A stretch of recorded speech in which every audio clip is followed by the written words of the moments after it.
Hey team, Rich here again with your last origin and insertion video that we're going to go through. This one is going to be for the lower body. So again, this one is made up of a number of big muscle groups. Again, we're going to keep this very, very generalized and very, very straightforward so you get a good idea of where these muscle groups are going.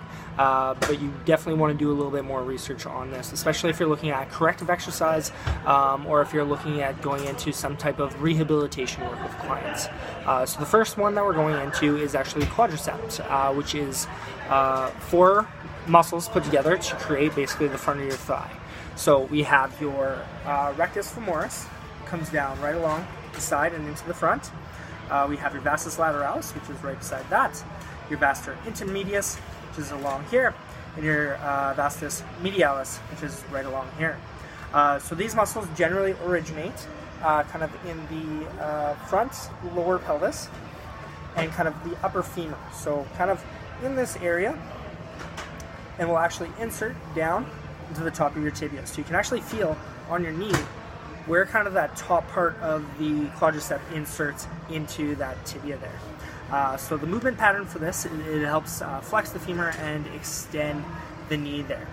So the next muscle group that we're going into is actually the hamstring, which is made up of 3 muscles this time. Again, hamstring for 3.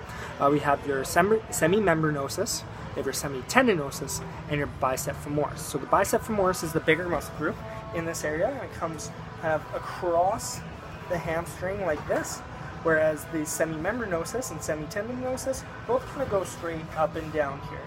So this one actually will originate in the lower back of the pelvis and the top of the femur once again. So this one comes down and actually inserts into your upper tibia and your upper fibula there to create kind of a nice little bunch in there. So the movement pattern for this one is that it extends medially and laterally, rotates the leg as well as flexing the knee. So we need that muscle to flex as we're working it.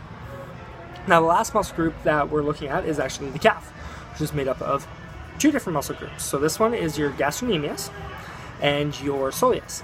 So we can get a better look here as we're in a flexed position. I'm just going to roll up this pant leg and don't mind my hairy legs. So back here we have our 2 muscle groups. So the gastrocnemius is the 2 big muscles that kind of run along the side, and then the soleus actually is right below that and comes straight up and down.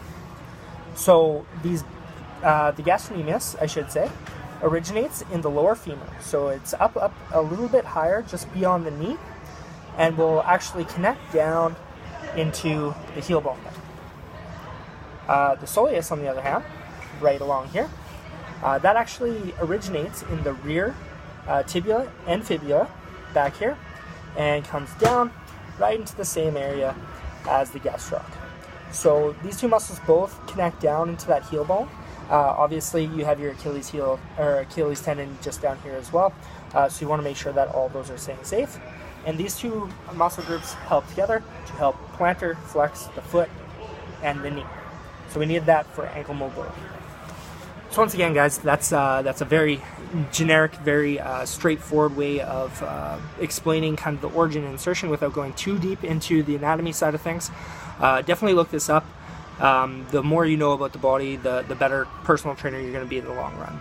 But until then, we got some more bonus videos coming your way, so stay tuned. And again, if you have questions, just either send off a message to myself or to Jack, and we will be more than happy to help you out. Till then, guys, we'll catch you next time.